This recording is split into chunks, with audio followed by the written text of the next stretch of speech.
There we go. So over to you, Davie. Right, is that in focus for everybody? Yeah. Perfect. Yes. Brilliant. Yeah. Perfect, good. So the first fly is going to be the Yellow Owl Grunter. So this was originally a river pattern designed by Grant Luke for LDO hatches and March Brown, but it's kind of took over in the still water scene up here. I hard pushed to find an angler without one in their box. So this one's the Yellow Owl one, and this is it's been deadly for me for wild browns and the rainbows. So in the vise is a Camazan B160 size 10. The tying thread is cream Textream 80, and I've waxed that with wax. That gives a kind of opaqueness to the body. So we just tie in. Oh, get my glasses on.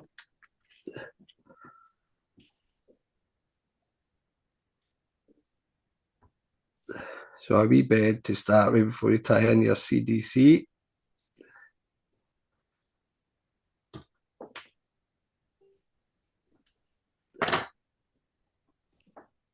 So quite a lot of CDC feathers in this, about 7, I would say. Wow. That's not going to sink, is it? No, you want to see it, and you can fish it good in a wave as well. So your CDC about the length of your hook.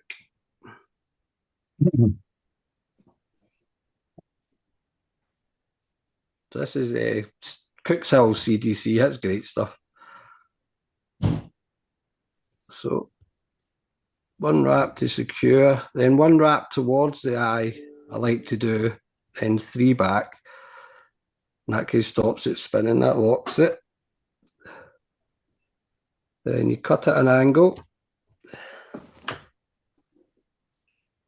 And then tight wraps.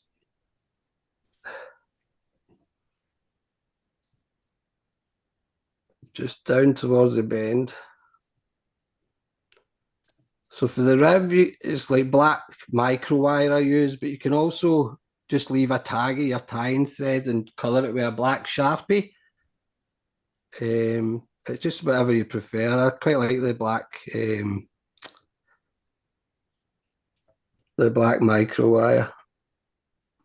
So attach it in just at the base. If you attach it in up at the thorax here, you get a kind of, because you've waxed the thread, you'll see the black wire in the body. So it's better being attached down at the bottom.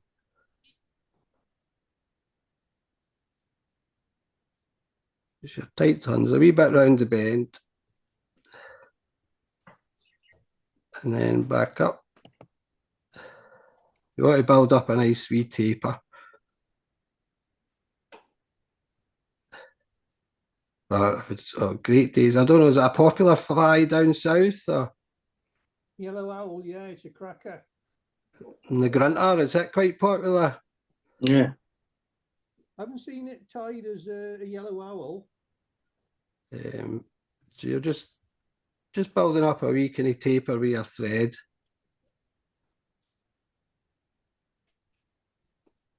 And just cover this bit here. That's your. Then take it all the way back down so your body's smooth.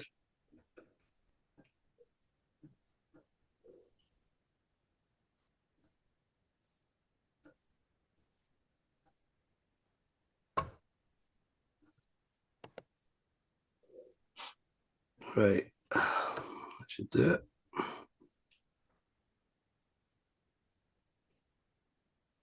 So you're leaving a wee space here where you tied in your CDC. That's for your 2 hackles. So you just rub up with your micro wire. Just nice, even spaces.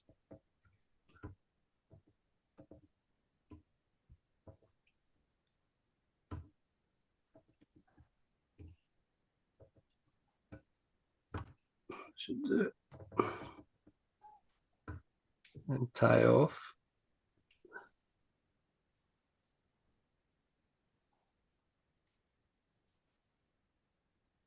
Right. Just helicopter that off.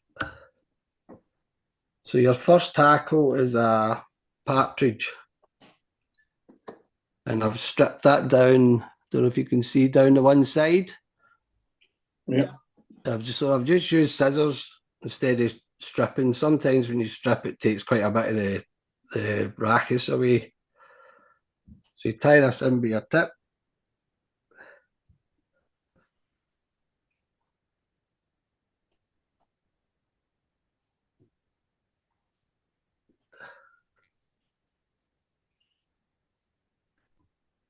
So it's a great. I think generally the colours the ones I use are yellow owl, natural hare's ears, really good, and an olive, all great flies. But this one's been great for me this year, and one of the lochs I fish.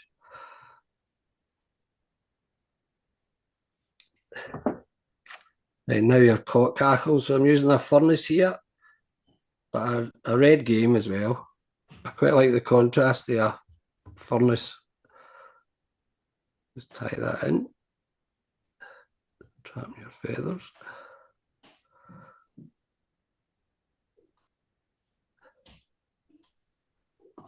Cut away your waste.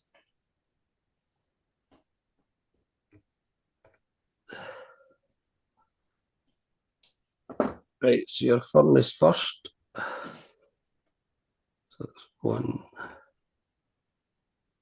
2, 3, 4. So that's about 4.5 tons. So 1, 2 to trap it. And then you're bringing your tying thread to your eye, just where the CDC is.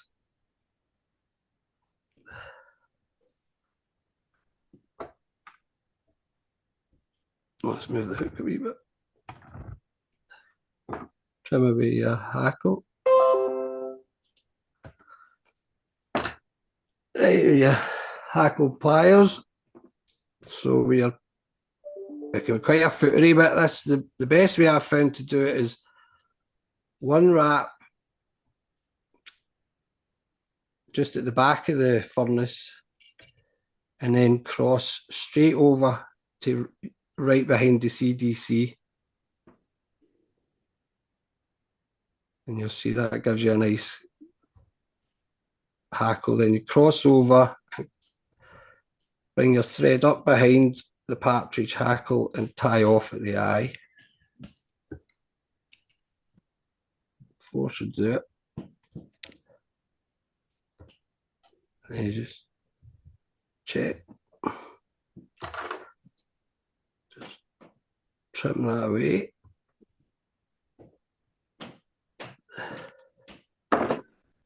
And then straight in with the whip finish.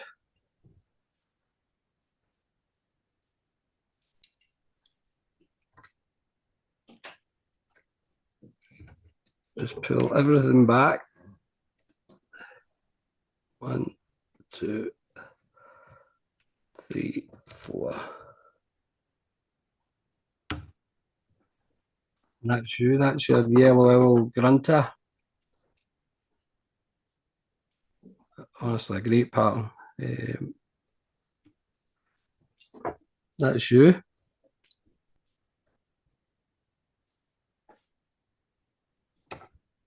So you can see it gives a nice kind of ribbed effect. Yeah, smashing. Will he fish like that then, will he, Dave? Aye, so what I do is I tend to just a wee bit of gink or floating just in the hackle, Yeah, yeah. and it'll float all day. And I mean, sometimes just twiddled back, the fish will, they love it. A great pattern. As I say, it can be a wee bit tricky with the partridge at the end, but it's definitely worth the effort to have in your box. I would say I would always have a hare's ear and a yellow owl one in my box. Love them. Anyway, that's any questions about that one? Or? You guys unmute yourself if you want to ask Davie any questions.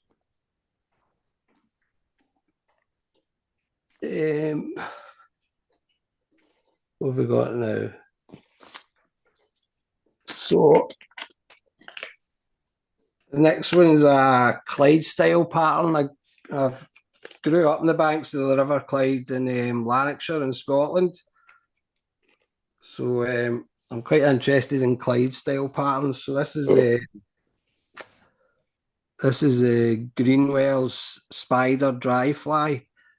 You usually see them tied up winged, however, this one's tied without the wing, and it's tied with the almost kabari style with the hackle tied in first. But, it still catches a lot of fish, and it's using the traditional Pearsall silk. I love the old spiders and dry flies. So the hook in the vise is a Hanak 130 BL, size 14. And then we've got the Pearsalls in yellow. I've waxed it with the cobbler's wax, just to make it a bit darker, if you can see that there. Anyway, so with Pearsalls, it's a bit thicker than your usual thread, so I count the turns a lot with it just to keep things, still keep it quite a slender fly. So just trap in 1, 2, 3, 4 to trap in the thread.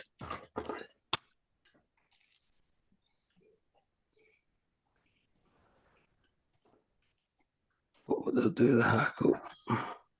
So we've got a furnace cock again. As I said, we're tying it in first.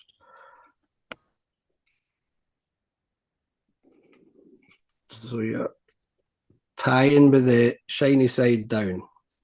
So offer up to the side of the hook.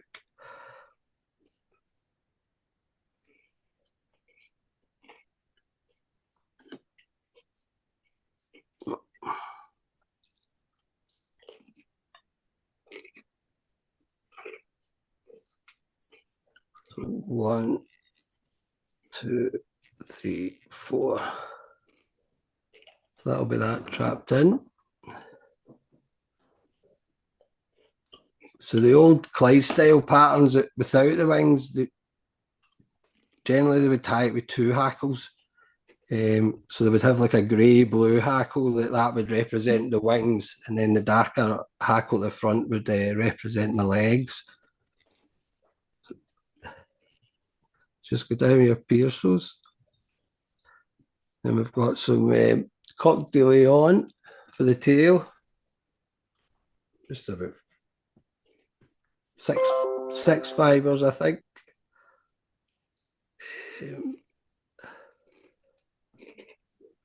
Just offer them up to the side of the hook. So that's about the length of the shank.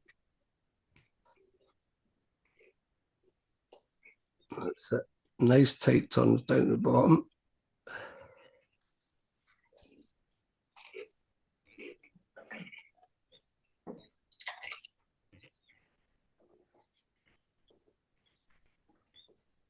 Just about where the barb was. And then you've got your gold wire. This is 0.1, just a micro wire.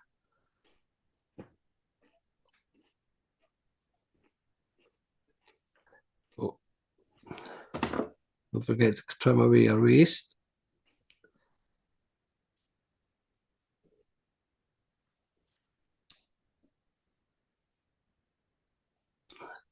Right, so your wire. Then nice tight turns back up.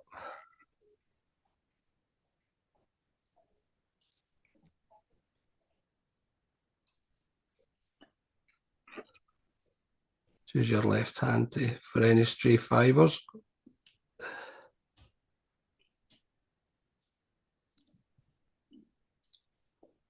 So you want to leave room for at least maybe 4 or 5 hackle turns. Oh, I should have done that first. Sorry. Right, so hackle.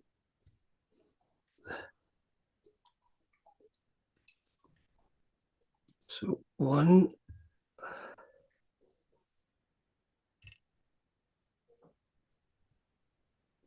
2, and you're just brushing forward gently. 3. Sorry, I always count when I'm writing. I don't know. Just the habit of getting 4.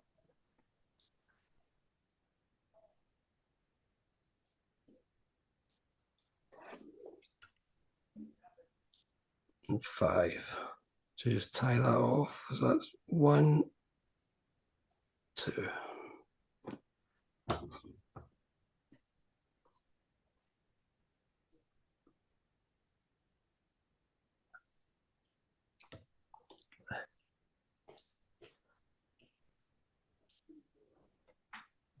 Brush everything forward.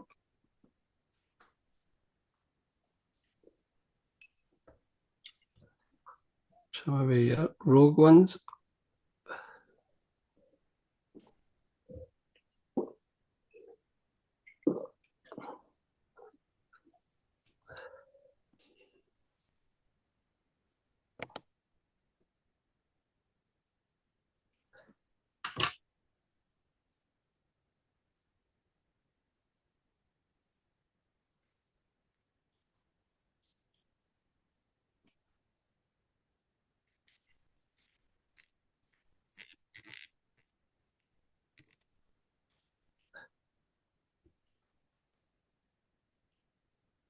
Right now, quite tight turns of your gold wire. It's quite close together.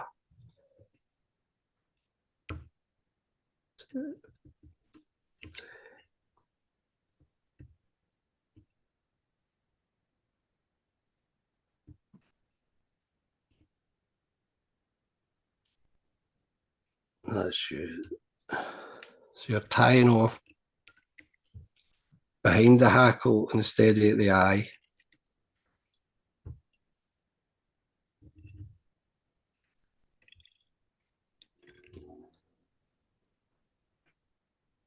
Just helicopter off.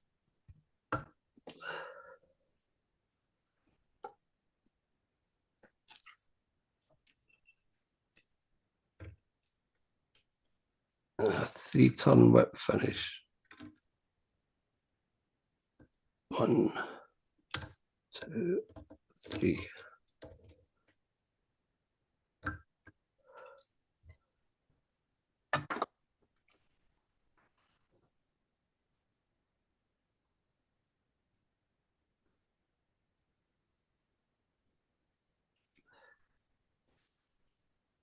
And that's your Greenwells Spider Dry Fly, and that's tied in the Clyde style.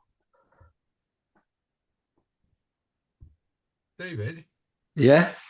is there any reason you tie in the hackle before you put the wire in? I should have actually, you're well spotted, I should have done the hackle turns at the start, you know, before I've tied in the wire. Right, okay, so Yeah, you do the full hackle, because I tie in the same, when I tie this one, I tie it the same as you do to yeah. start off with, put the hackle in first. But before I turn the hackle, I come up with the gold wire, then finish the hackle and tie off. See, it was usually, I made a mistake there. Usually I would have done the hackle first. Right, You know what I mean? Before I tied in the wire. right.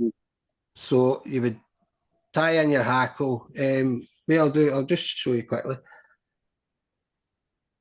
I've got another hook here. Sorry, no, it's okay. It was just a question whether there was a particular reason you did it that way. That was all. No, that's fine. No, I was just aware. No, I'll show you. So I'll just show you the hackling.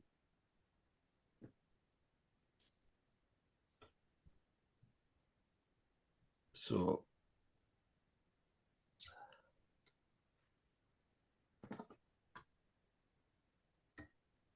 I tie a lot of North Country and Clyde Clyde style. style, but I always tie in the hackle generally before I actually go down the hook. But I don't actually put it round the hook, if you know what I mean. Aye. So I got it. I don't know if you've seen the Let's Fish the Clyde book. We Yes, I've got it. got it, Robert Sharp. Yeah. So in that book, he tells you tie in the hackles first, as you said, and then to wrap them. Right. So you would come back.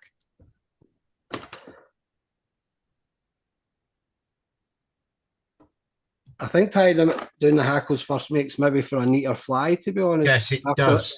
After what I've done there the now, even on spiders, tying it in first forward of the eye gives you a nicer hackle, I think. Yeah, I always put the hackle in first, come down, form the body, and then finish with a hackle when I come back up. And the especially the Clyde style, they were very sparse, and a lot of the kind of upwing dries are all done spider style in the River Clyde, whereas you'll find a lot of the kind of wet flies in the River Clyde are done with an upwing, strangely.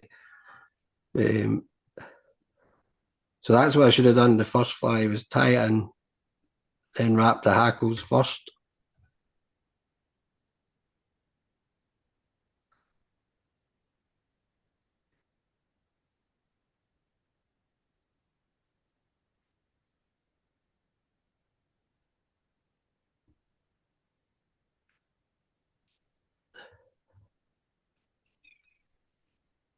Yeah, tying in the hackles and it's going forwards like you do is a very effective way of tying a fly, and it works. It's very, very almost like the French style, isn't it? Yeah, yeah. It's quite like the Japanese ones as well, isn't it? The kabari.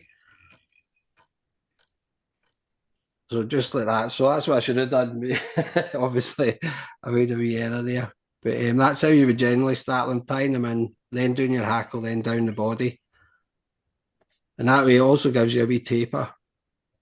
You know, from back to front. Neater with purcles as well, isn't it? Yeah.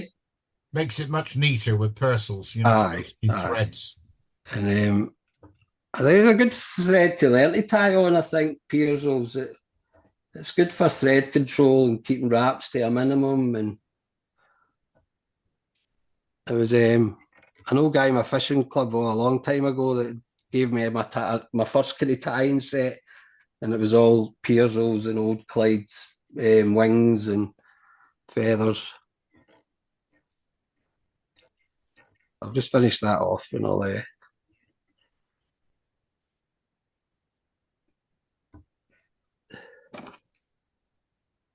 But I think it gives a good footprint in the water as well. Yeah, they're lovely flies. Yeah. I mean, spiders and Clyde flies, they're just underrated, aren't they? Oh, they catch, everywhere they catch. I use them a lot in the lochs as well, the spiders, and catch a lot of fish on them. Yeah. In fact, Reed's Assassin, that's one of my favourites. I must admit, that's my favourite. That's in that French book of French fishing flies, isn't it? Yeah, it's a great pattern. Especially if they're on the buzzers as well. It's a fantastic pattern. Can you show us one Mayfly imitation as well? Sorry? Great Mayfly imitation. Can you show us one? Do you want me to tie one? Aye. Okay.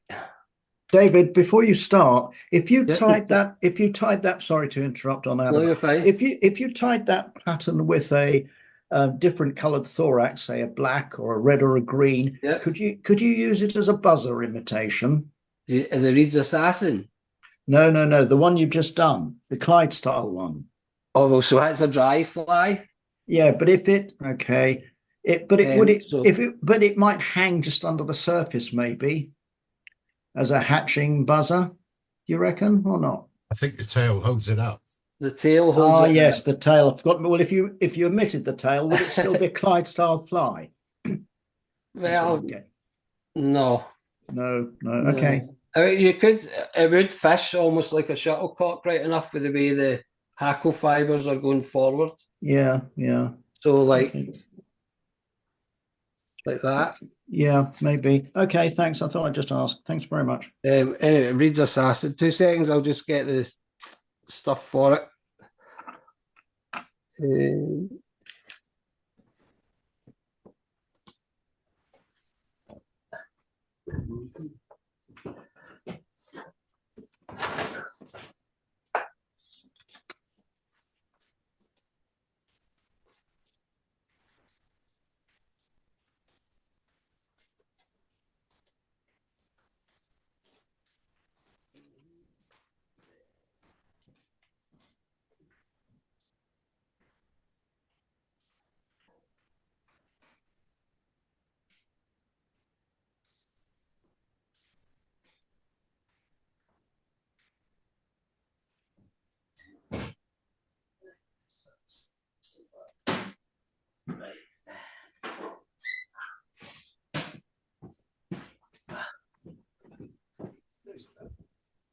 Right, reads assassin. So it's quite similar to a black pennel.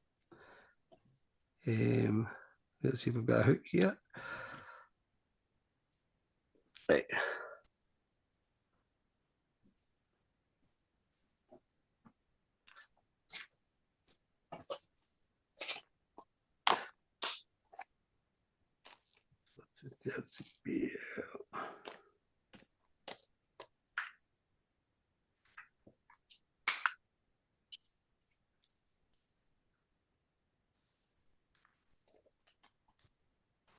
Right. So this is a Hanak 230 BL. Here's my black. Size 14, Davie? Size 14, yeah. Right, so I'll just do a basic one with the thread. My floss is away at the bottom of my cupboard. But, so you're trapping in your, this is Tech Stream 80 in black. So right down, nice tight turn, touch and turns. Just to where the barb is.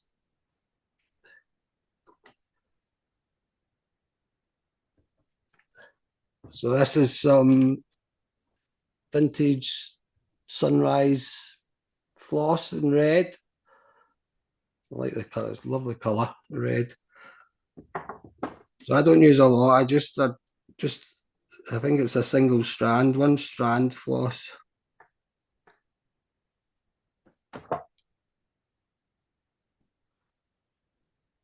You offer that up.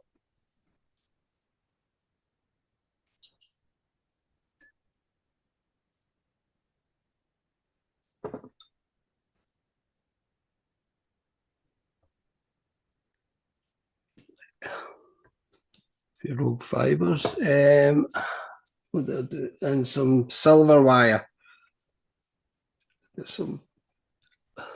I get my wire in bulk from wires.co.uk. It's really good value.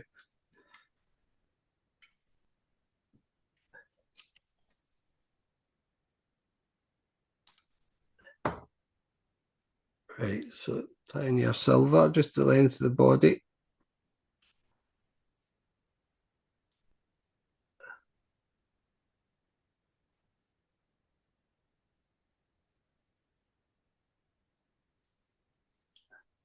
Right. A bit of saliva just to keep everything.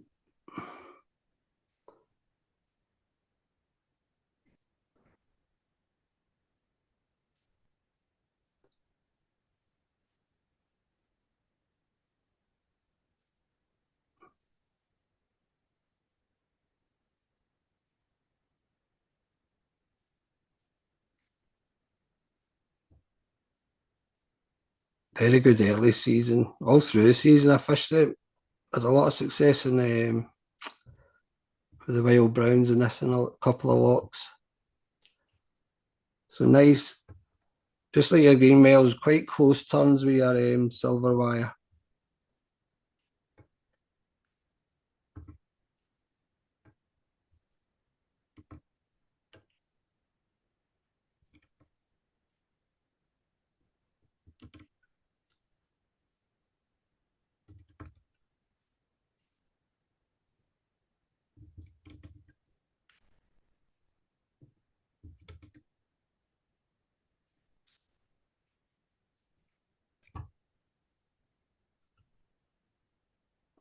Two turns.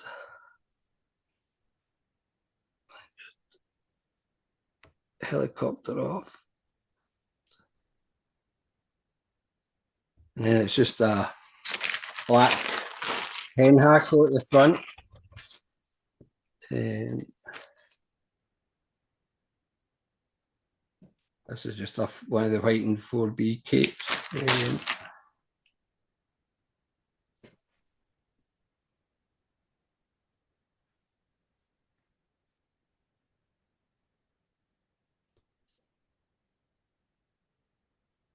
Maybe a tad long, but up to it. So tying in with the tip.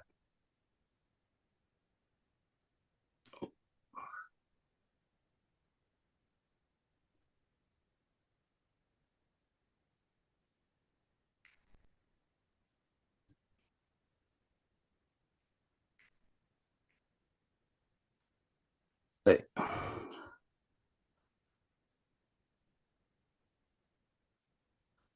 Cut away your excess.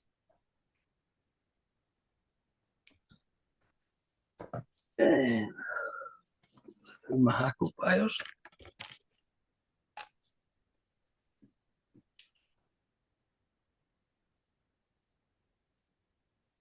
And just stroking you. So the Clyde style flies was generally 1 to 2 turns, really a hackle, if that. Very sparsely dressed.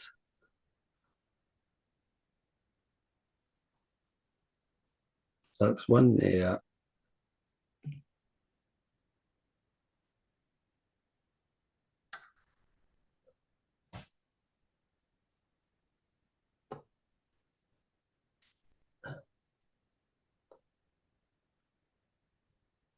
One, two. What size would you tie that in, Davie? Tie them right down to 14s. Down to 16s, sorry. I actually do one quite like the Greenwell. I do an olive one, and I do one like this, except with a grey tail and a badger hen at the front. Right. That's quite a good pattern as well. You.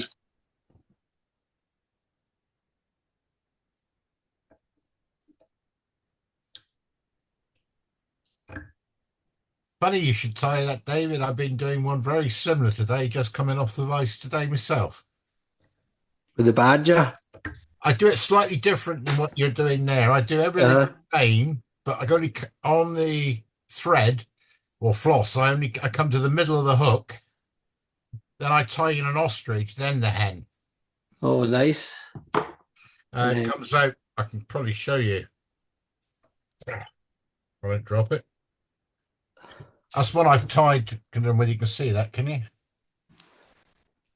Oh, aye, that's nice. I like that. Like Identical to that. I go up to a size 8 in these because it's good for sea trout as well. But the ostrich gives good movement for feelers in behind the hackle. Quite like a big cruncher, isn't it? With the but different, if you know what I mean. Yeah. And so that's your Reed's Assassin. But it's got all the triggers in it. The red tail, the silver body, and black. A great pattern, it really is.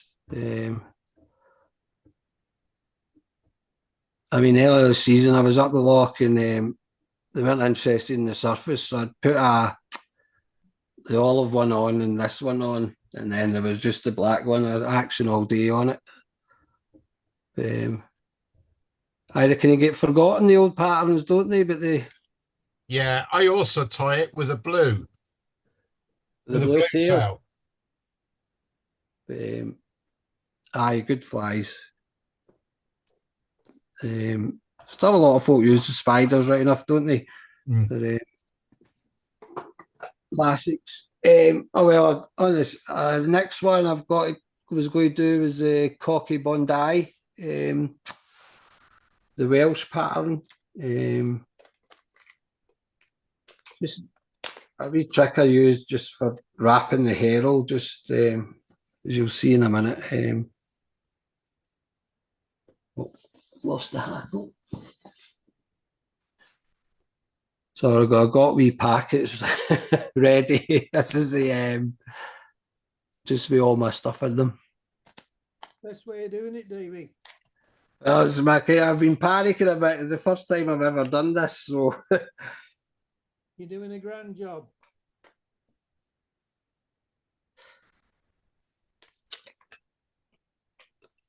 right. So the Coch-y-Bonndu. So that was for beetles, but it worked for snails as well.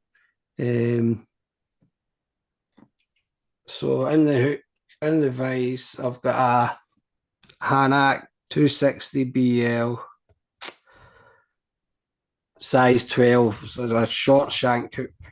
This is your Techstream 80 thread. I really like the Techstream thread. It's good for deer hair as well. Anyway, so you trap in.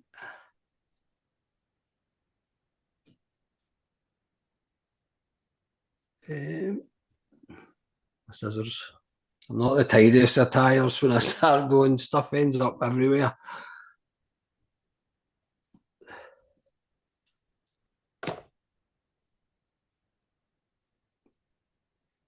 Nice. Tying well, David. Nice touch and turns down.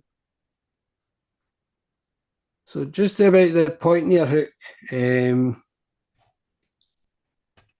tie in some gold wire.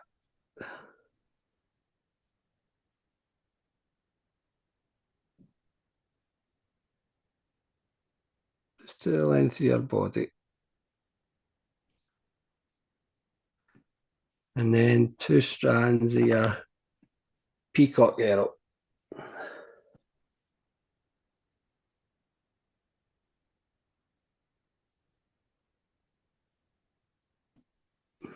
Let's see.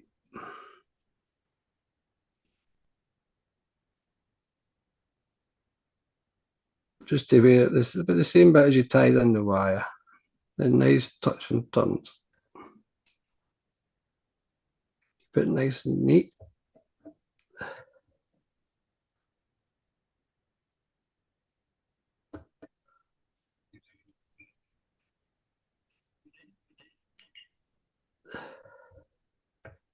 Right, so with peacock herl and or any type of herl, even pheasant tail fibres, if you bring your thread back to where you're going to wrap it, and then as you wrap, the thread will keep the fibres together. So I don't know if you sometimes when you're wrapping pheasant tail and that, it can separate when you're moving up the body. So this keeps it all nice and tight as you're moving up. And if you just brush the fibres back as you're going, it gives a lovely body.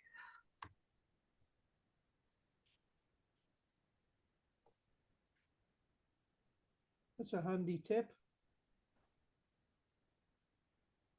As you see, it makes wrapping it a lot easier. I mean, you can wrap it around the thread, but you kind of lose some of the kind of sheen of the peacock herl.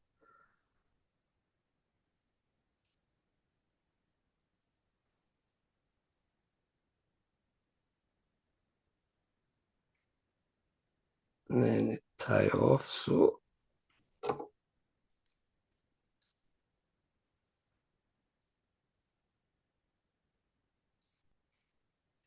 to trap it. That's it.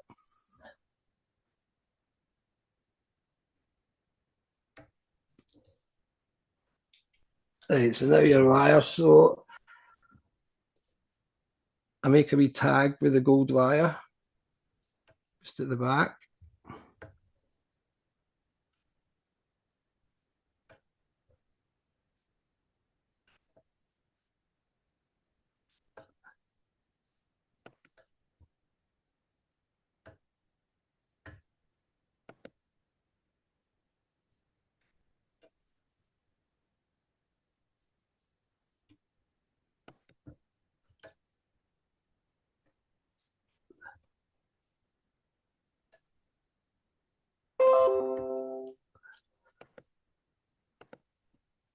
That's 1, 2, 3.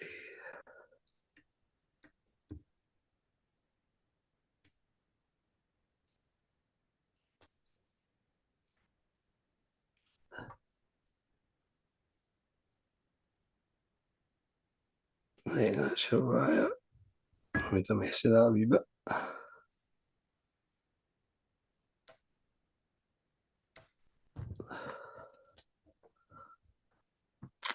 And then I've got a nice furnace hen. I don't know if you've from Celtic Fly Tying, he's dyed it pickrich. I don't know if you can see it. Just got a wee kind of olivey sheen to it. It's lovely.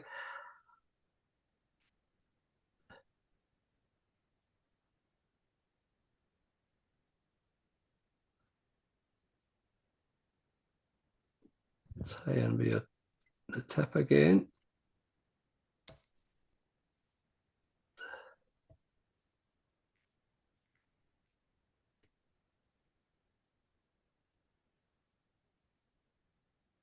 Just find your wee end.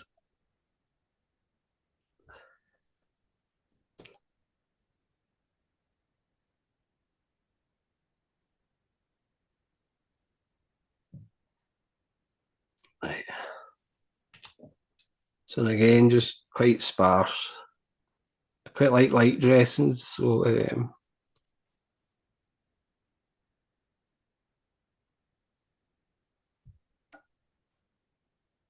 1,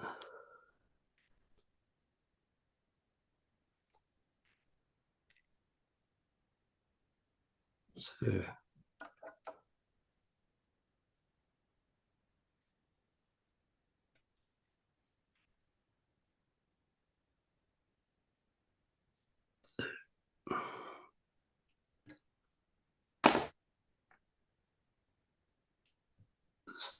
Rear waist.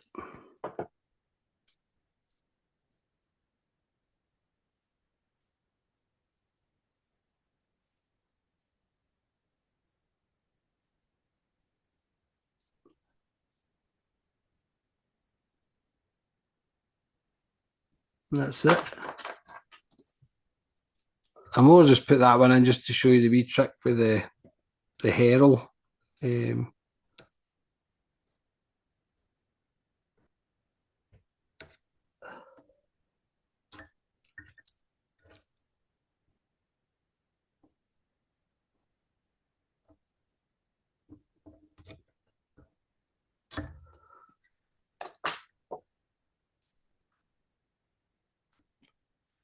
That's your Coch-y-Bonndu.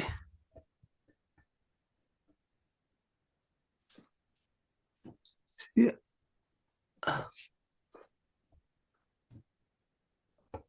Anybody got any questions for Davie? Right. That was a great tip with the thread there for the herl, David.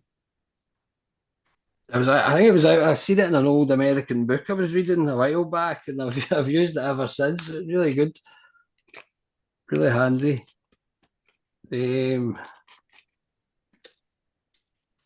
So the next, I'll tidy up a wee bit. Stuff everywhere. So the next fly is a Mayfly Emerger. We don't get a huge amount of mayfly hatches up, like the ones you get down south. There's a few places I fish to get them, and this wee pattern has done well for me. I also tie it in olive. It's good as an olive emerger as well.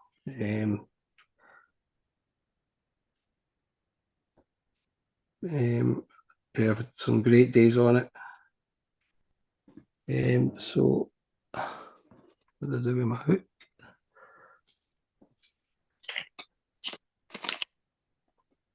David, can I ask, if you're fishing in Scotland Uh-huh.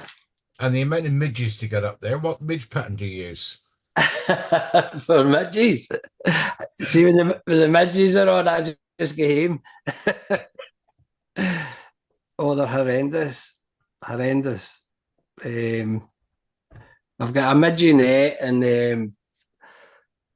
a couple of guys I knew they were mountaineers, but they recommended smidge repellent, but it only works for so long.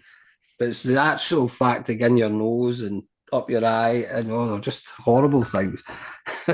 Horrible. Yeah, they're heavy, aren't they? When they Oh, get up there. oh God, I hate them.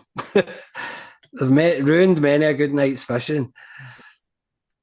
Right, so the Mayfly Emerger. So this is I think it's a full and mill check nymph hook, size 12. I would tend to tie it in a 14. These hooks are quite big for their sizes. Nice shape hook. Looks more like a 10 really. Anyway, so I've got some Tech Stream brown 8.0. So take it. I don't know if you've heard the Glencorse Reservoir in Scotland, one of the fisheries. So they get great mayfly hatches, and I was out in my club and with great sport all night in this pattern. So you just take your thread down past the bend.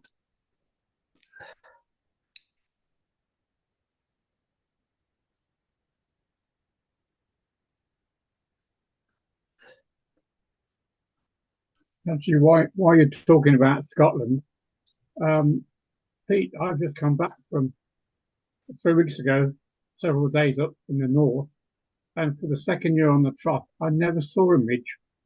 That's fantastic. Never saw one. Got all the repellents, the nets, but never saw one. But was there a lot?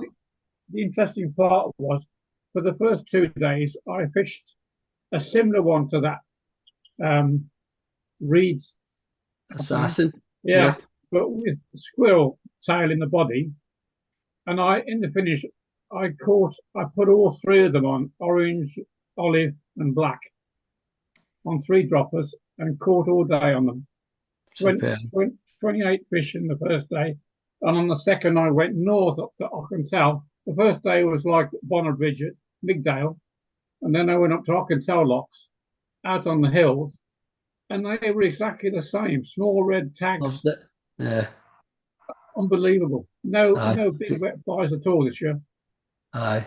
Great patterns. Yeah, brilliant. Never fished them like that small before. Aye. Great. They were small flies, but they were all on 10 hooks. I thought there's a huge amount of traditional wet flies, like you would your Clayton McLarens and that. It's all kind of the Clydesdale spiders and dries off pit fish for the wild browns. Yeah, but they weren't working this time.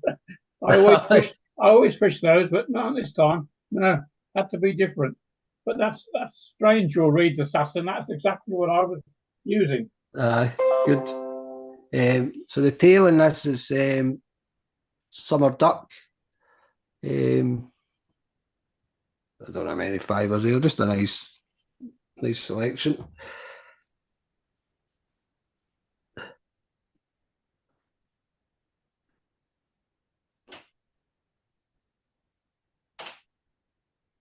Tie that in.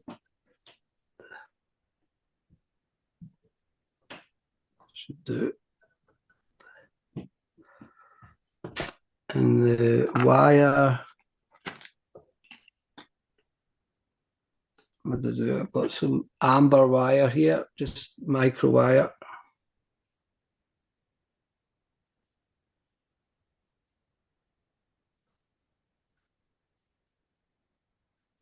Just secure that in.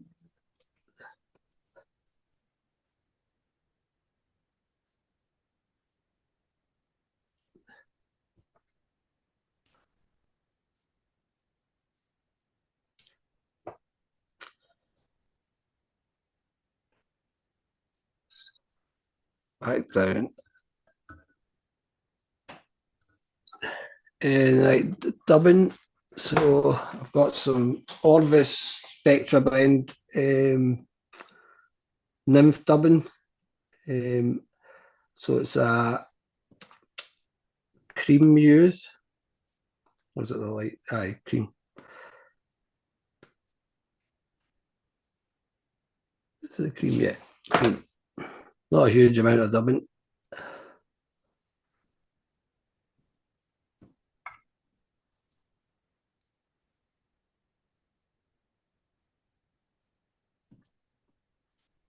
Tie these in olive and natural hare's ear as well.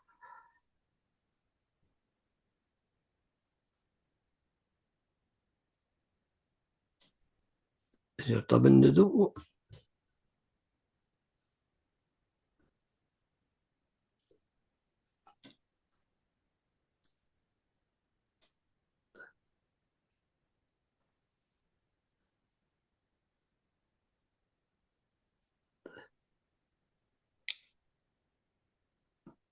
A wee bit more.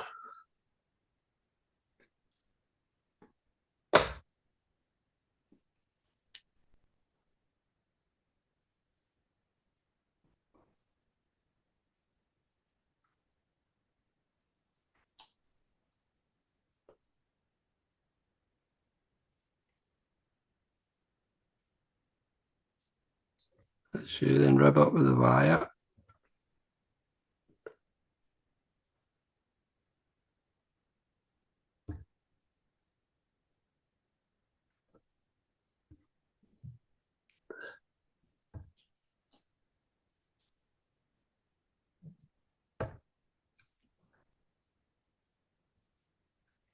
Tie off your wire.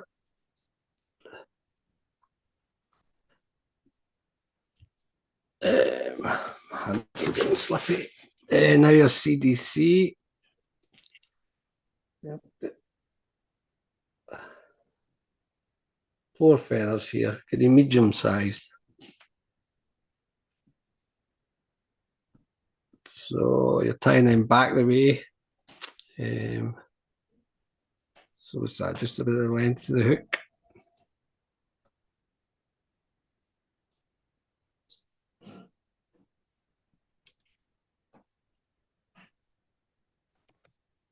Secure them in.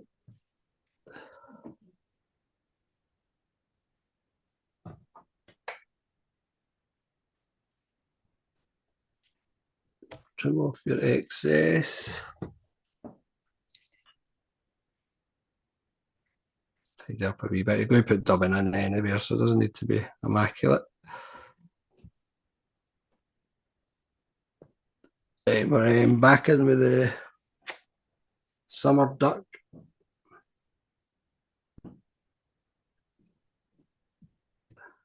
So you're doing a kind of, you can see that, a V with your feather, and you're cutting out the middle part. So just try and get it even both sides. So just cutting out that bit there.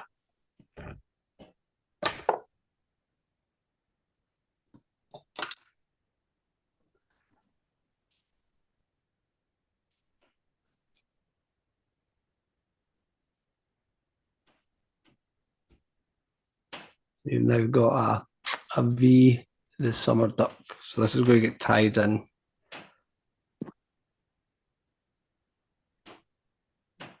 To the side. Secure that in. Can you round the hook shank? And then just pull it through at your desired length. So a bit, looking at it, maybe just half the amount of your CDC.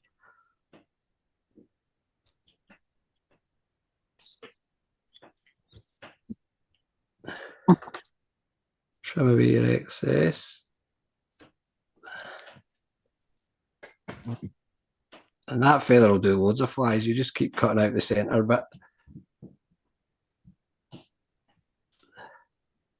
And now you've got some brown, olive brown dubbing, the same dubbing, the nymph dubbing. It's got a kind of, the brown or olive ones are kind of peacocky hint off it. It's got a wee bit of shine to it, this dubbing. So seals for our SLF or electric seal be the chicken duck would be kind of similar.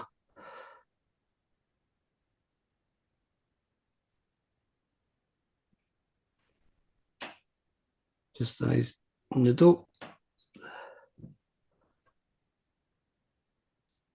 A bit more.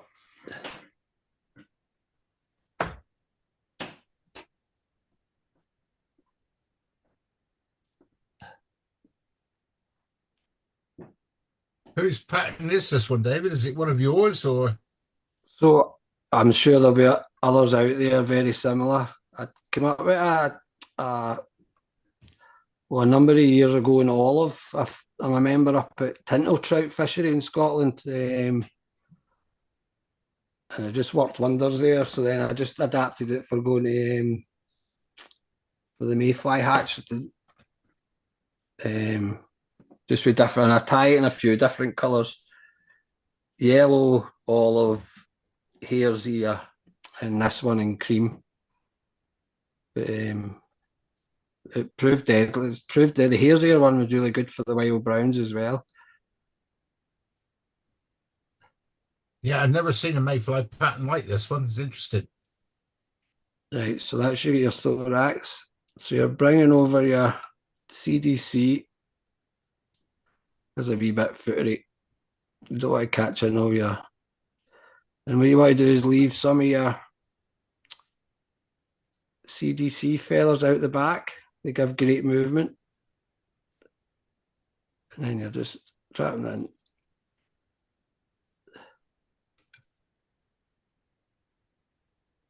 A couple of turns. And then in front, to cock your wing a bit.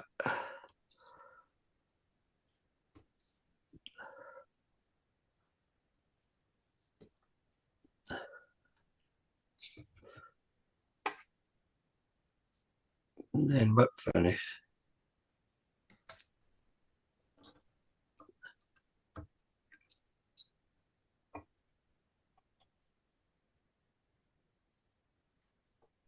A nice profile to it as well.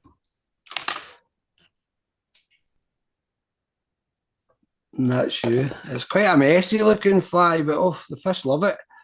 There's a lot of movement, and so the olive one I do with a kind of maybe a rusty, a burnt orange thorax. It's a good pattern as well. I mean, you could use that in olives as well. You could use that colour for olive. I mean, I think it's more to do with the profile of the fly, really. So that's the Mayfly Emerger.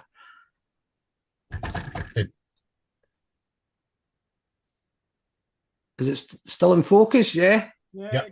Yeah. It's got a nice profile to it as well, that has. Ah, it's a great fly. You can do a bit of sparkle off the back, like a bit of crinkle flash as well. Yeah. Yep, it works wonders as well. But that's the Mayfly Emerger. I'm just going to get a wee drink of water.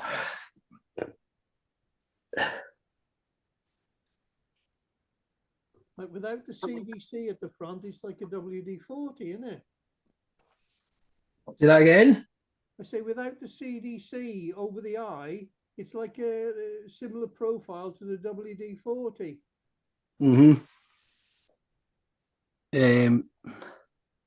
So it kind of, I don't know how to, I don't know. It's really strong takes with it as well, but it sits in the water, you know, almost like that. With just this bit underneath. And with these, the appendages here, they get kind of stuck in the surface film. So, yeah, good pattern.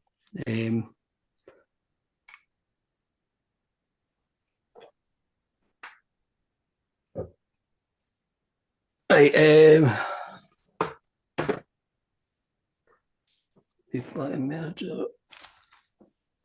so the next pattern is a Half Hog Hopper. another deadly wee pattern them. It's quite a versatile pattern. It can be fish subsurface, can fish dry.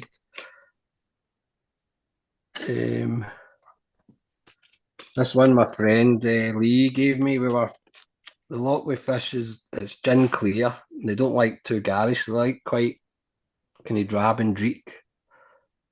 So this is a kind of natural hare's ear. Half Hog Hopper. So it's a 270 BL Hanak hook, solid hook, size 10. It's a short shank hook. Thread is just text streaming brown. I think that's the right one.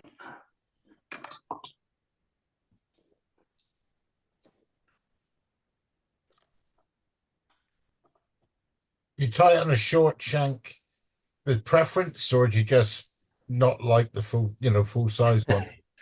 Actually, I like the profile the short shank gives you. My favourite one's the B160. I love the shape of the B160, and I've tried a lot of short shank hooks, but none of them I like quite as much as the B160. But I used to sell flies, so folk always wanted barbless. But whereas I would tend to tie them in B160s and just crush the barb. And they're solid hooks.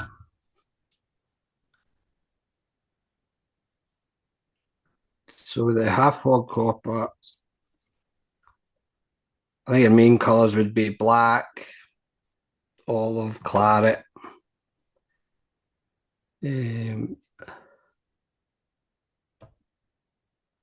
I've got a guy in our club, he's always got a size 16 Half Hog Hoppers, never off his cast. He catches a phenomenal amount of fish. He's some fisher, he loves it. It's his favourite fly. So I've got some coastal deerhair.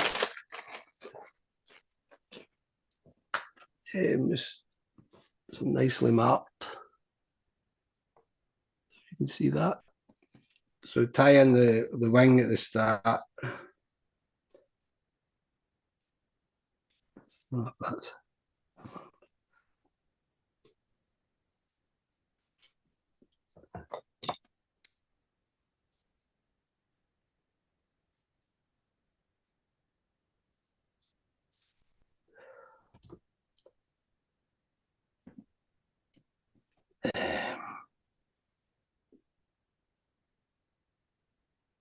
so just so preparing the deer here, it can be a pain getting all the under fur out, and so you just give it a comb and gets all the gunk out.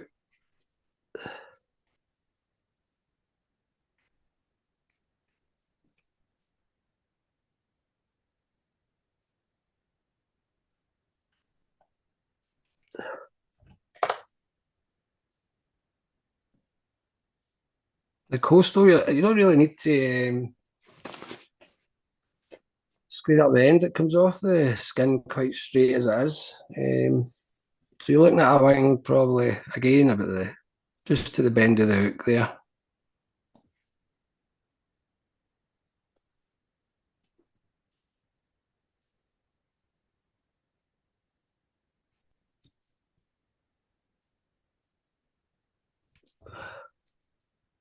So pinch and loop, 1, 2, couple forward, stroke everything forward. Then you're just cutting like you would your CDC, down at an angle.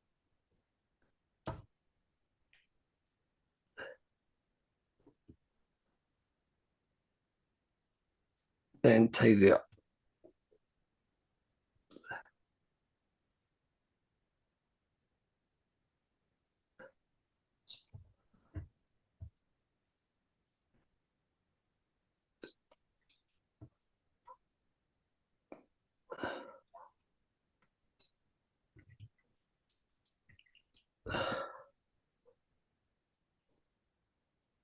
Right, so that's going to be your wing, so that's going to be coming back over the fly. Right, touching.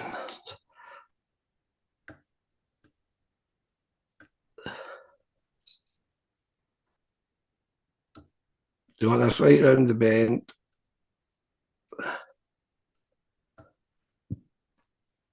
Your rib. So it could be pearl mylar, unimylar.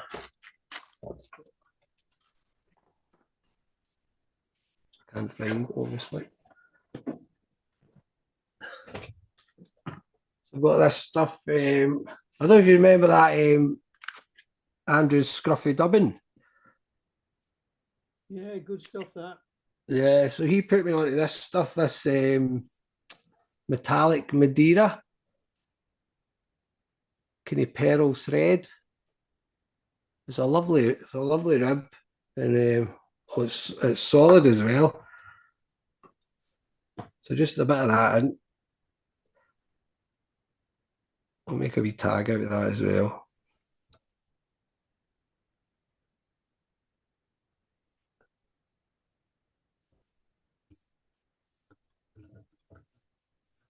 Just secure that in. Is Andrew still selling his dubbing? I heard rumours that he wasn't anymore. No, he's not. I don't think. I do tying for Chuck and Duck, and they've just brought out Boosted Squirrel and Hare. It's called. So if you can see it, but it's very similar. It's got the colours through it and easy to dub, lovely stuff.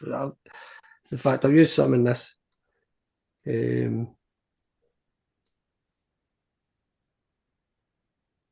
So they've got like fiery brown, autumn brown, burnt orange, various shades of olive. It's nice. But I had emailed that Andrew a few times about a while back, but I never heard anything back. Yeah, it's a nice dubbing that. I've got a bit left, but I'm starting to run out. I loved the is it Appleby olive? I loved that colour. Yeah. I like the peat, the highland peat. Well, That's another good Highland colour. peat. So Andy, he's brought out a Highland black, so it's all very definitely. Sorry, you can't see it great there. If you look on the website, it's got lovely colours, very similar. Right, so we dubbing nibble up the body. Yeah, I like DJ's dubbing as well, but it's bloody expensive. It is expensive, isn't it? It's lovely, right enough. I love that. Is it the ultra hair in black? Oh, lovely stuff. Right, so you're just bring that just by the point of the hook. A bit much there.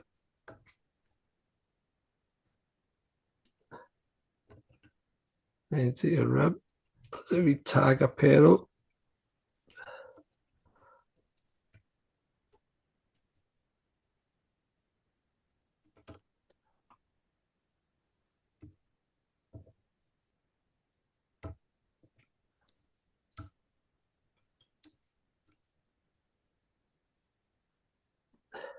His CDC looks nice as well, that DJ's. Yeah, it's very, very good quality if you want big CDC. But I must admit, I go to Steve at Cookshill and buy his Wild, which is far better CDC for floating. That's why I use Steve's. I've tried quite a lot of them. Through it though. I've tried quite a lot of them, and I always come back to Steve's. Great quality. Yeah, his is about the only one which don't knock the oil out, because the others, they colour and everything else. But that Wild stuff has got all the oil and it floats so much better in a fly. I think even with the dye, I don't use much dyed at all, because that takes the oils out as well, doesn't it, when they dye it? Yeah, it doesn't do what it's meant to do then, does it? No. Right, so we've got knotted pheasant tail for the legs. Just 3 either side. Just past the bend of the hook for the length.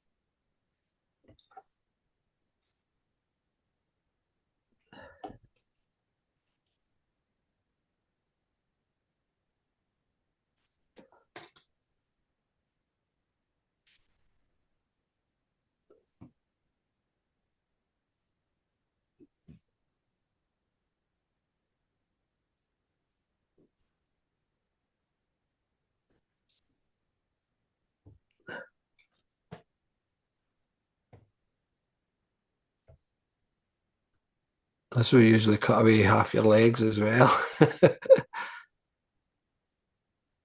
Pain in the ass when you do that, isn't it? Aye, God. Or you're just about to finish and you clip your thread.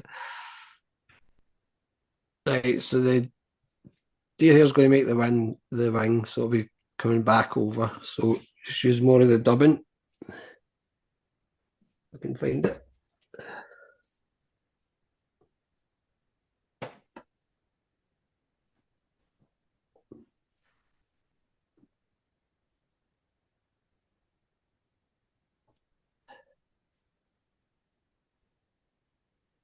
Nice tight needle here. So you're bringing over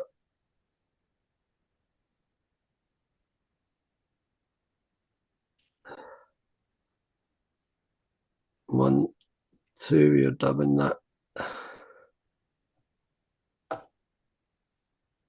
3. Try and keep this bit here in between quite flat. Dubbing.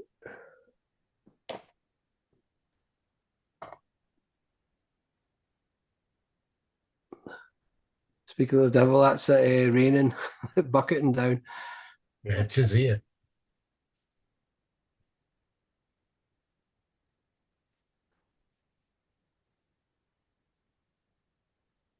So you just keep, as you see, it makes the wing a nice wing.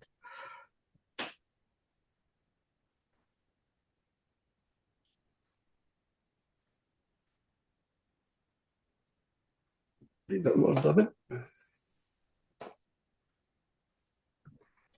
When you first put the deer hair in, that was the length of the hook, wasn't it? Just to the bend, aye.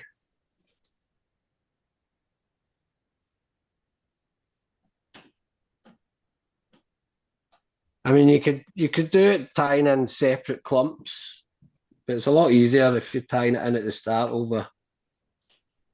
You know what I mean? Like you would do a sedge hog. Yeah, no, that's what I liking about the way you're doing this one. It's a lot easier this way. I always have problems doing it the other way.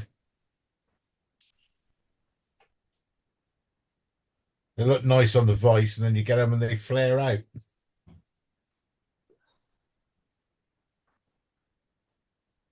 I've maybe used a bit much deer hair there.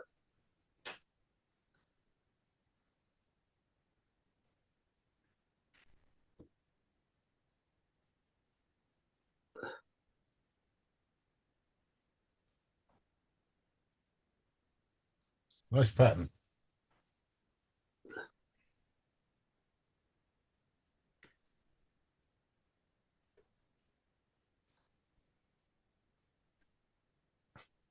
Right, and then just at the front,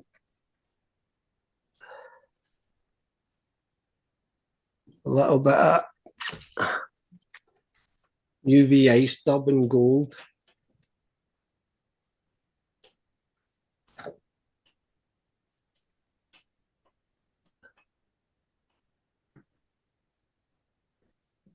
Deer hair can be footery. It's just if you're not tying it all the time, it can be a really footery material.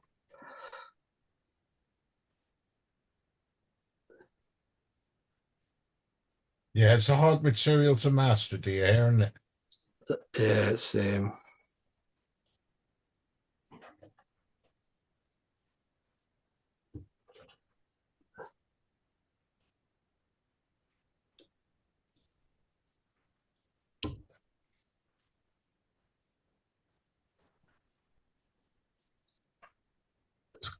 with the excess there.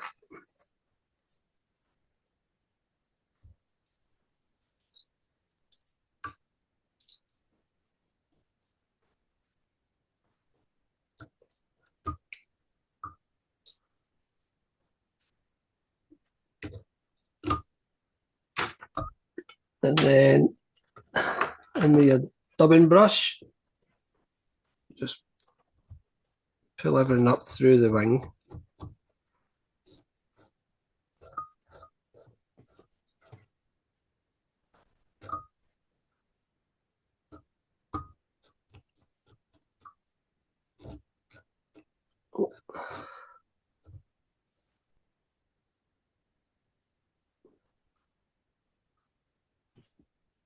That's you, your Half Hog Hopper. Cracking pattern. Now just the same way with all the different colours, just changing your rib, whatever. Black's claret's nice with a silver rib, and great pattern. Dead versatile. I mean, they'll take it when it's sunk as well. A great wee pattern. A friendly, he's a beautiful tire. He ties a lot of traditionals with modern materials, and they're just some stunning patterns. He ties. What's the next one? So I was going to do a muddler. I'm not the best at muddlers, but I've got a wee bit of a cheat to do the muddler head. I mean, they're hard to do, muddler heads. I'm no two ways about it. They're difficult to do. This is an olive muddler.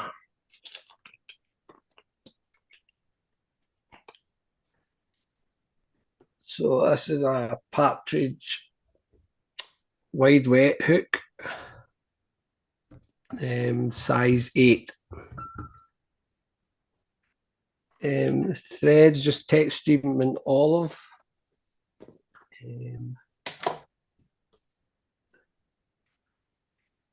So this muddler's designed for the wave. This one's top of the water. Whereas other ones you can fish in their die 3s and subsurface. So anyway, there's olive thread tie in.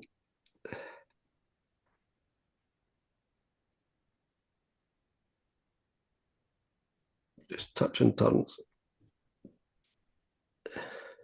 down towards the back of the hook.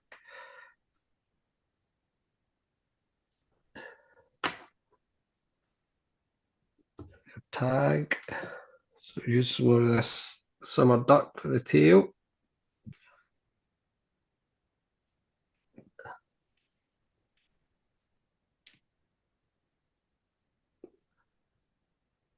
Just the full length of the hook should do it.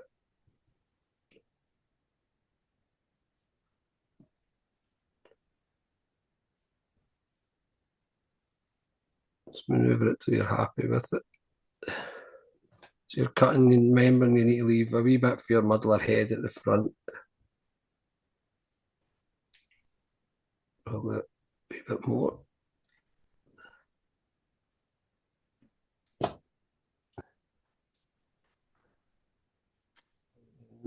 Now your rib, so some gold wire.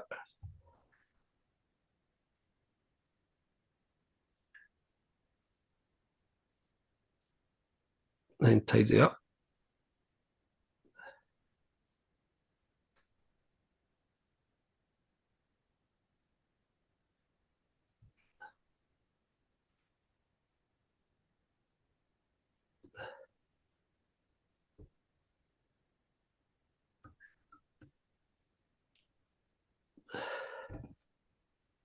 Right, some more of this, the bisted dubbing in golden yellow.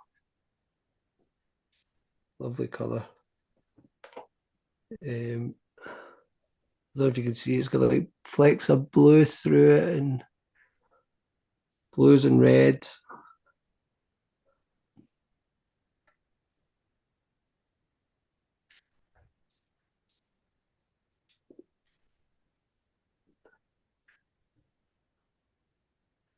There's a good chance this muddler head could go wrong, but we'll see how we do.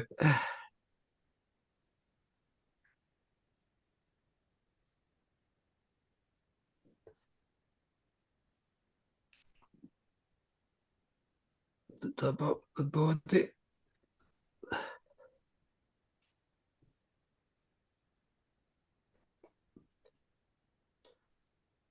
Oh, I always think saliva is the best tool we've got as fly tires. Great stuff.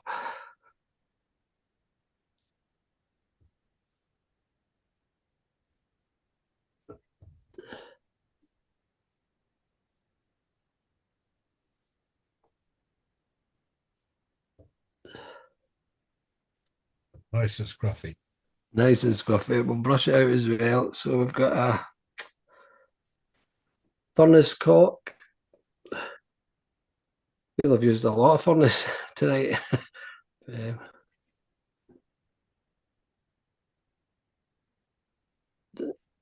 So every material in you're tying down to the eye because you'd want to keep a flat base for your muddler head. So 1, 2 turns in, palmer down your body.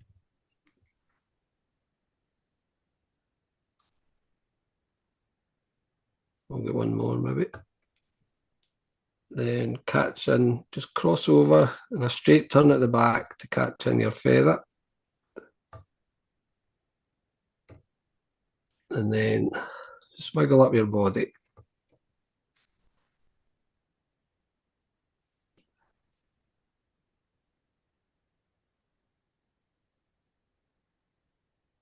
Lovely. Keep going right to the front, delivering back, and then tie in your wire. And same as before, right to the eye. Just keeps everything flat. Oh.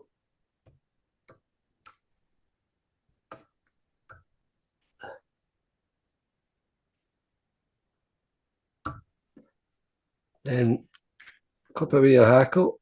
You can ping it off, but I've had a few times where I've done that in the wires and it's all unravelled, so I tend to cut it now.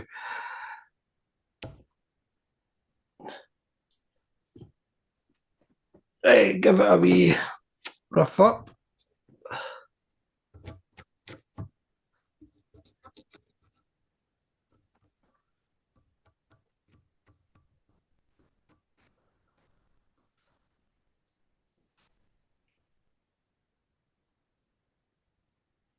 Now, you can put legs in at this stage or you can leave them out. It's up to yourself. I'll put them in just to show you.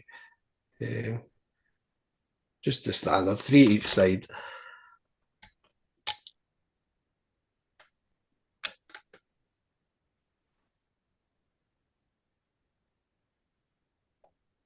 So just past the bend, kind of halfway between the...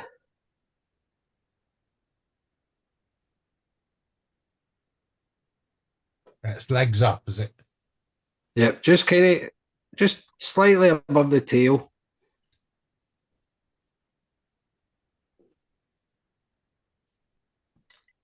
The muddler, the more it can cause a disturbance and attract the fish in. So, I mean, they're quite good to fish in the dropper with a daddy in the point.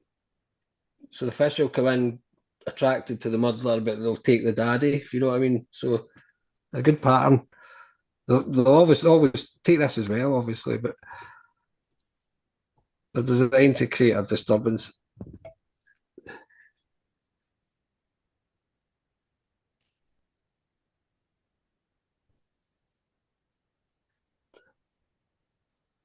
That's down to the eye again.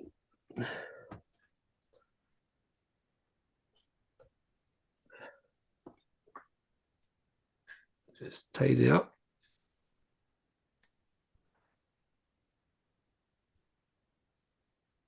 So see how we're sitting. Now we've got a burnt orange. To give a wee bit of contrast, it's a Whiting's Brahma hen, a mottled. Quite like a partridge feather, quite handy. They're good in grunters as well, these keeps. Down to your eye again. Trim away your waist.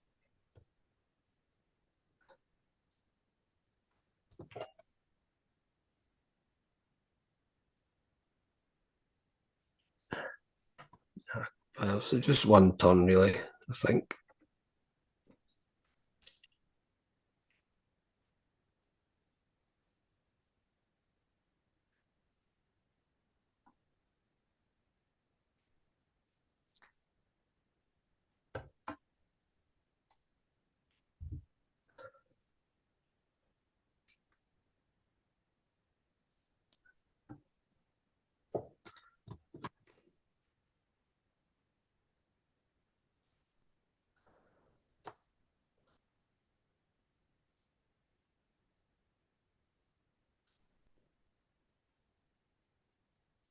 So that's us ready for the muddler heads. So we've got quite a flat, as you see the heads, quite uniform. So it's a good base for your deer hair, to spin your deer hair on.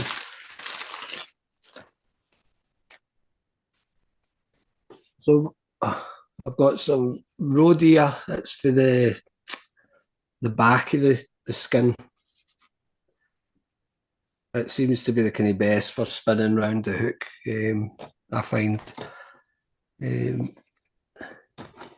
Scissors. So the amount, it's deer hair so hard to, I mean, you want take a good chunk, then take a bit more again, because you'll lose some of it when you're brushing out the underfur when you go to stack it. So you picking out about a pencil's width, or? Oh, so hard. It's about probably about the width of the hook. See the hook gap? Yeah. Probably about that width round. It's one of the things is you just kind of, when you see when you're tying them, you get to know. But I'll show you in a minute how much.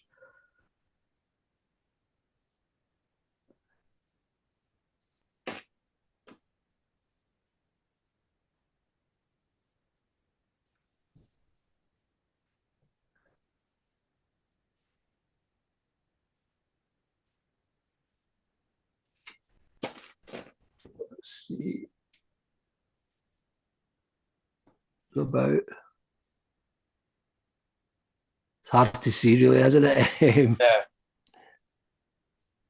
Quite a good bunch. So you take it. So you need to get all the kind of under. I'll not stack properly if you don't get all the fluff out. This is where it ends up everywhere. Yeah, the wife loves deer hair muddlers. I know, it's hellish stuff. And sometimes you find dead ticks in amongst it, and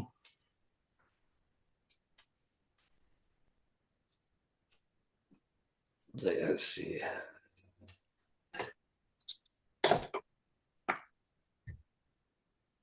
We'll see how we go.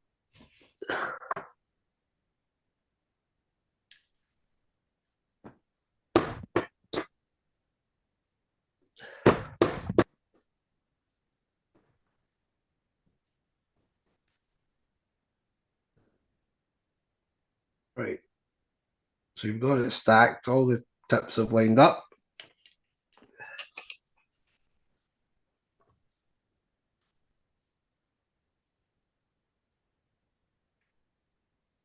Stragglers.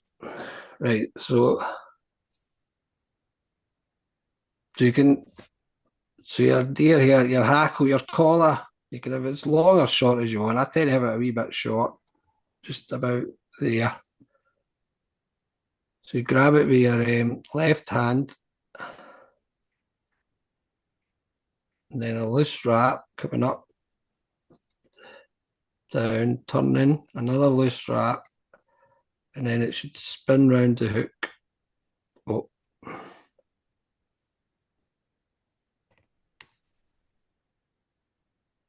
You can ease it around with your left hand.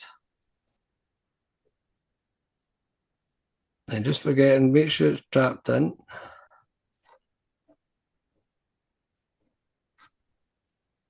Bend your hook eye.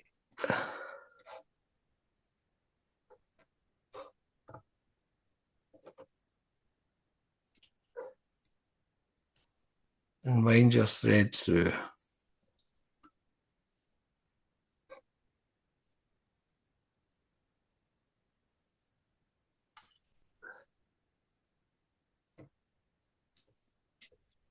And push everything back.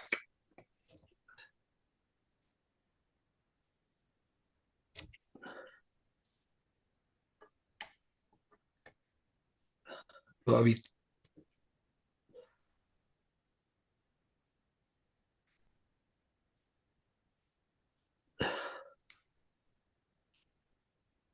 There's a wee tool just to keep the hairs here out your way.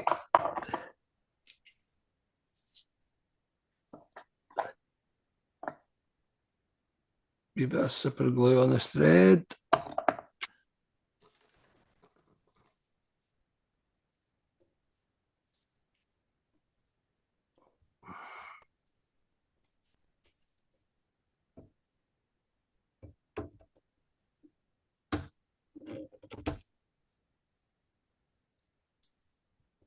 Right.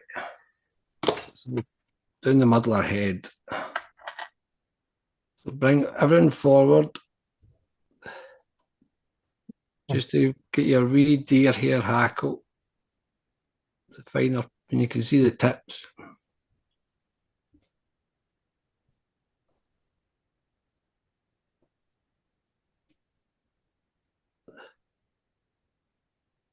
Right. So get your scissors.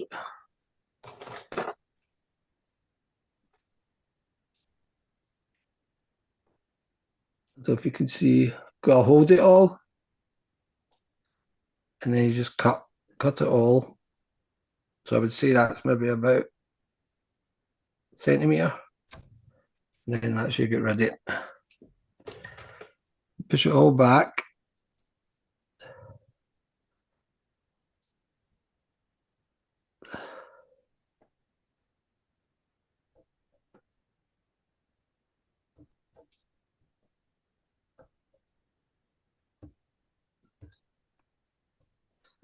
And then come in with your curved scissors.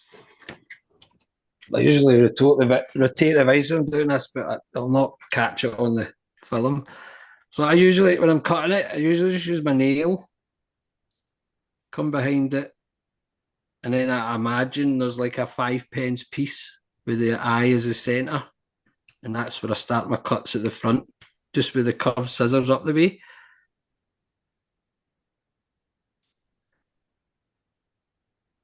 It's dead easy to cut too much away and you end up with a tiny head.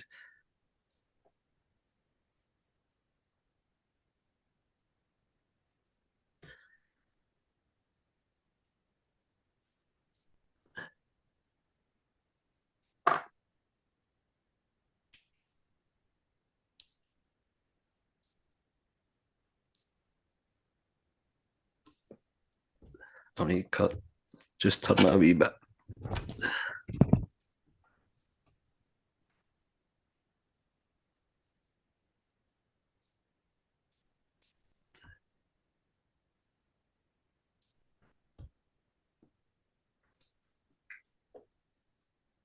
Have a look how we're doing.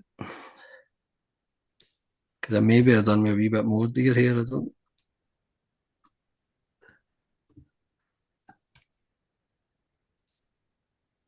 I'm just cutting to you with that kind of 5p. Just at an angle with the curved scissors. And if you push everything back with your finger,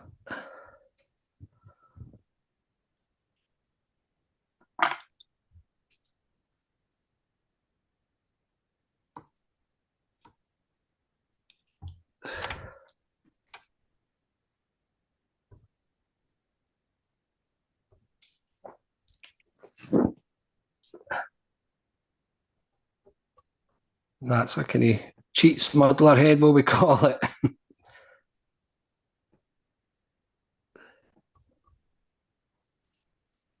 That's Nice you, fly, David. eh? Nice fly. Thank you. So that's an olive muddler.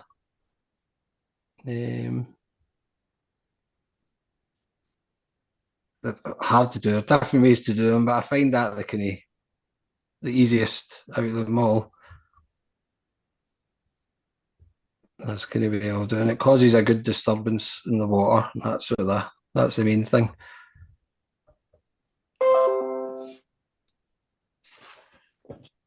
And that's that. I'm out of flies. How many is that? Is that You've done 7, Davie.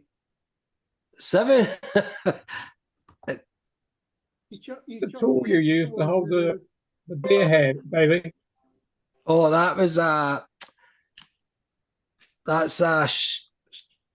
shmeem. A shmeem material guard, I think it's called. It's a proper tool, is it? Yeah. Right. So I've got I don't know how to say it. I think they're Swedish. I've got the shmeem bobbins, and then they come out with this wee tool. But I've got you get wee bulldog clips off Amazon that will do the job just as well. Right, yeah, that's what I use. They just do that was an unnecessary purchase, that tool, really. We like them, it's fishermen. I don't know if there's anything else you want me to tie for these, or... No, that's very good. Thank you very much. We've got plenty of time, so if you want to do another. Sorry, Derek? I said we've got plenty of time, so if you want to do another. Do another. That secret one, David. Oh no, don't share that. We've all got secret ones. I won't tell anyone, honest. You're forgetting this is going on YouTube. Let me see. That's a lot of dry flies, so I tie a lot of dry flies. Trying to think what else. Let's see. It's kind of. I could do a daddy. Yeah, it'd be great. A daddy. So I've been reading Stan Headley's Loch Fisher's Bible. So he talks about that, foam daddies, but he talks about a daddy with a better imprint in the water once they kind of go off the foam daddies. So I came up with a kind of hackled one with a furled body. Just give me 2 seconds. I'll get the materials together. Is that a good book, that book? It's a great book. Aye. What's really it good. called? The Loch. Wait, no, see, get the right title for it. The Loch Fisher's Bible. The Loch Fisher's Bible. Thank you very much. I'll have to look for that one.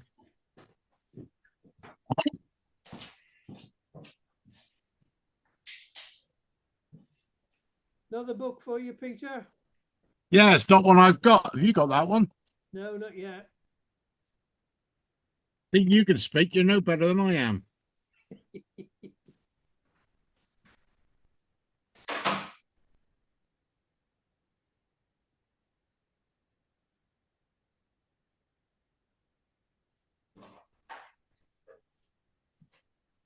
We'll all be doing a search on Coch-y-Bonndu books.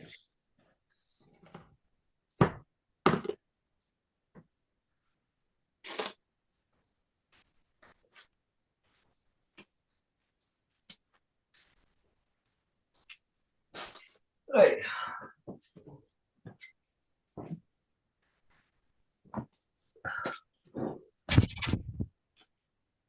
My lights fell over. Undamaged it, is it? Sorry, Derek. It hasn't damaged it.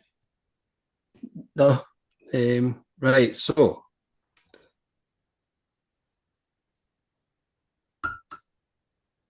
this is a Temco caddis pupa hook. Oh, why have you recommended one which is expensive? Yeah. I like see the Temco hooks, sorry, in the smaller sizes. I can't see past them really. They're great hooks, like the size 18s and 20s. So just brown thread, I think it is. Oh, that's the wrong one.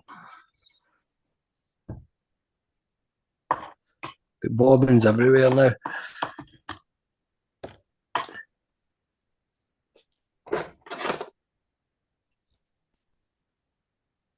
I seen quite a few daddies yesterday. Yeah, it's starting to come off now, aren't they? Yeah.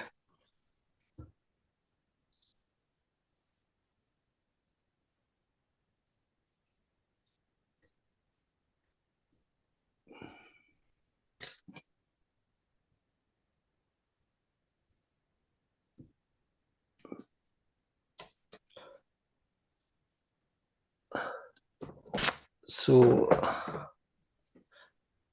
at the back, you want a wee ball of dubbing, and that just whatever, usually even a wee bit of herl dubbing,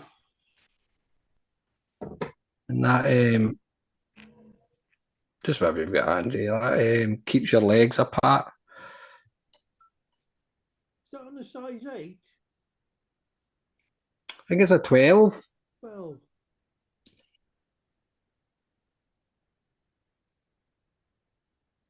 Bloody hell. Another hook that's quite big.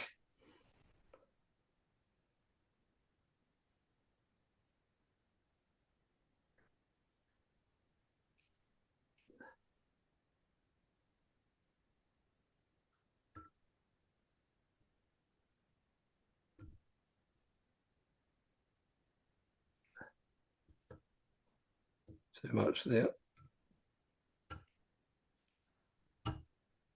Just try to remember how to tie it. Right. So we a wee ball of dubbing. So that'll keep your legs separated. Then we get your body, which is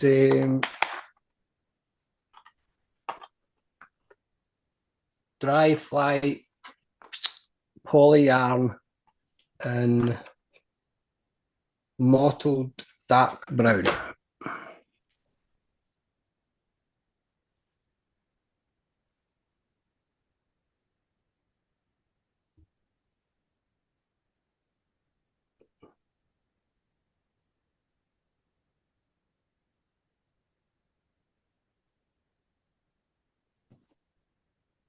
So you cut off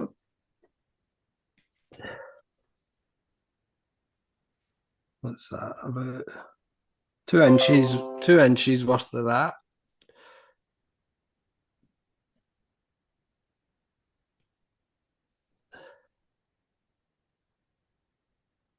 Try to remember how to do this. 2 seconds.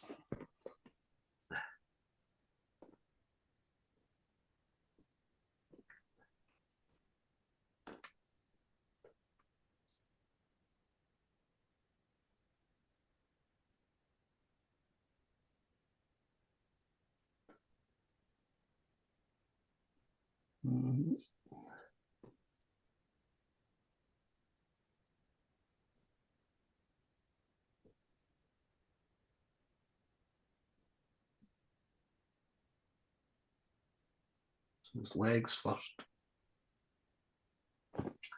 So legs first before the body.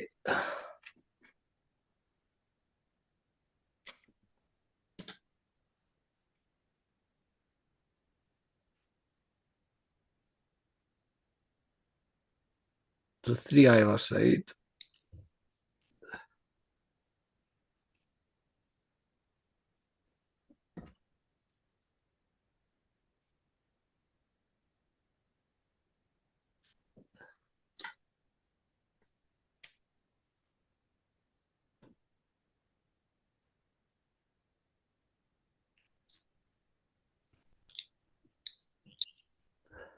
You see the dubbing ball just keeps them splayed.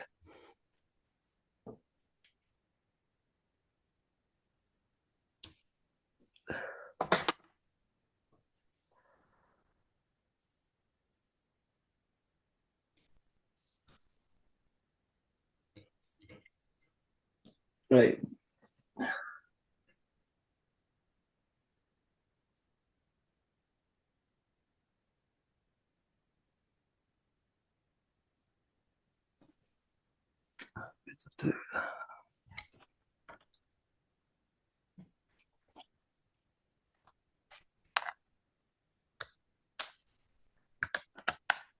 I've lost my polyarm.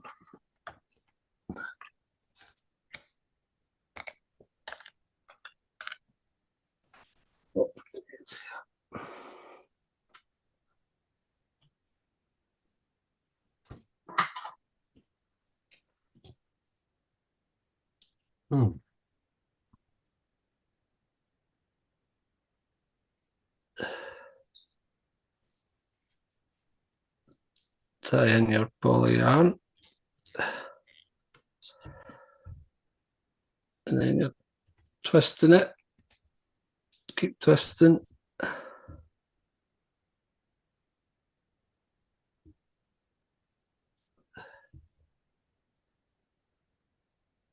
And then when you fold it over, I'll twist to create a body.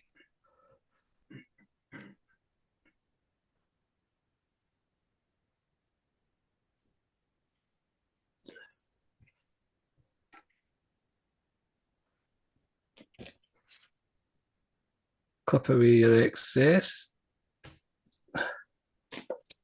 Tidy up.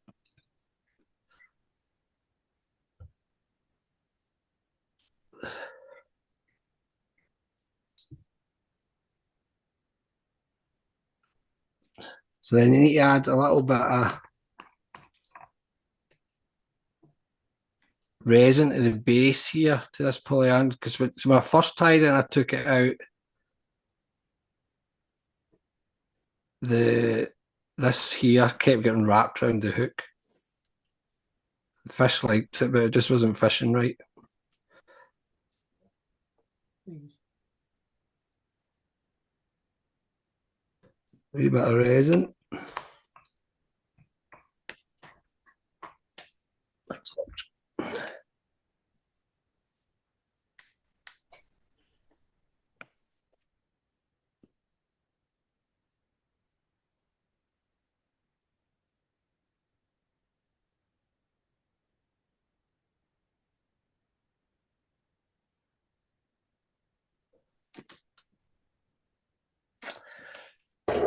Wings.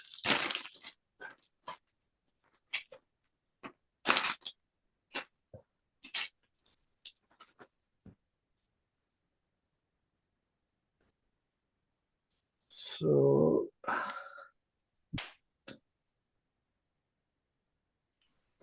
got some Cree hackle tips here.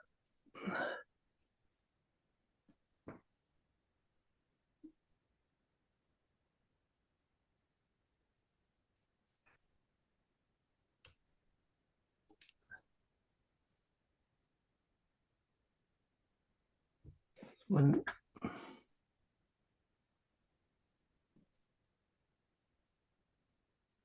Sorry, I just need my device a wee second.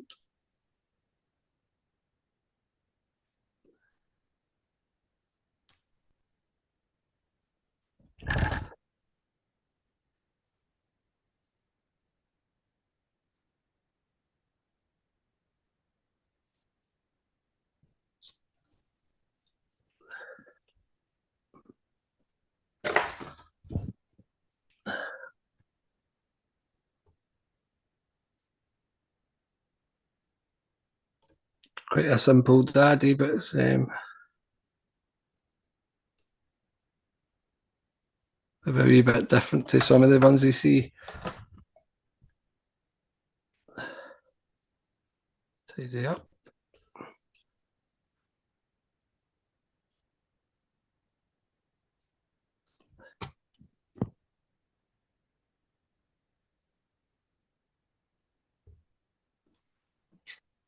Now it's the hackle.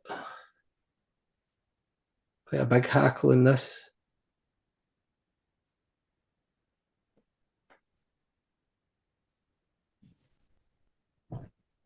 Sorry.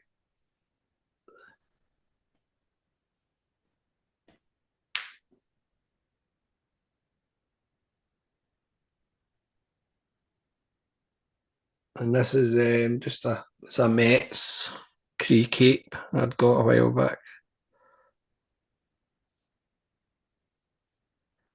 Secure that in.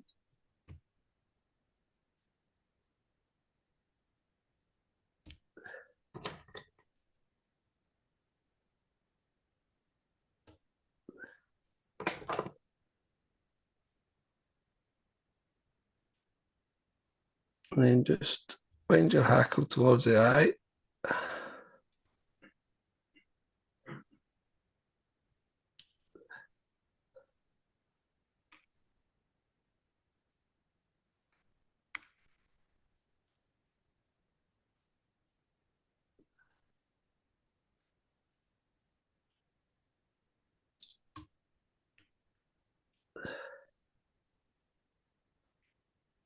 Tie off.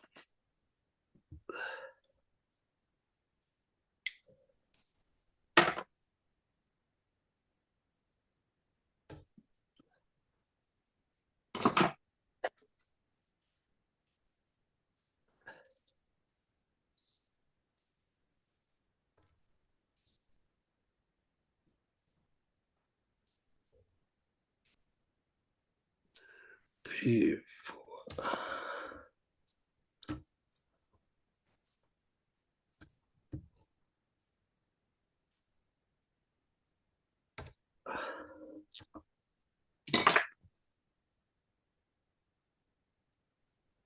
What was the body on that, Davie?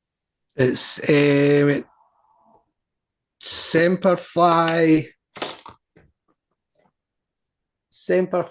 Dry Fly Polyyarn. Is it on like a cord or something? It's on like like a spool.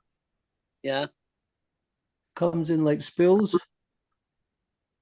Is it round in profile? I mean, Yeah. It's like it comes in like 8 different colours. oh So right. So you've got black.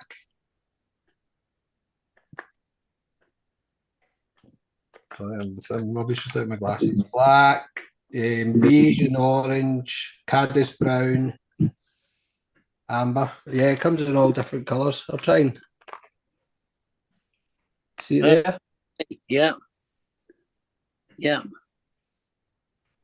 Thank you. I was also going to say if anybody wants the Let's Fish the Clyde, I had sent scanned images to a fly tyer in Canada. So if anybody wants them emailed to them, just let me know because I've still got all the scanned images because it can be quite a hard book to get.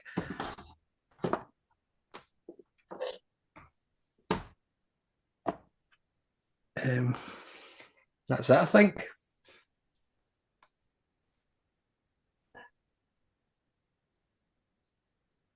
Cheers for tonight, Davie. Thank you, Davie. Excellent. No problem. Sorry, I was a bit all over the place, but thank you for putting up with me. No, very, very good. Thank you very much. And for a first time, David, it was fantastic. Oh, thank you very much. Thank you. As good as anyone else we see. It's got to be the scruffiest daddy long legs I've ever seen, but it's got to be the one that's going to be most effective. It's fantastic.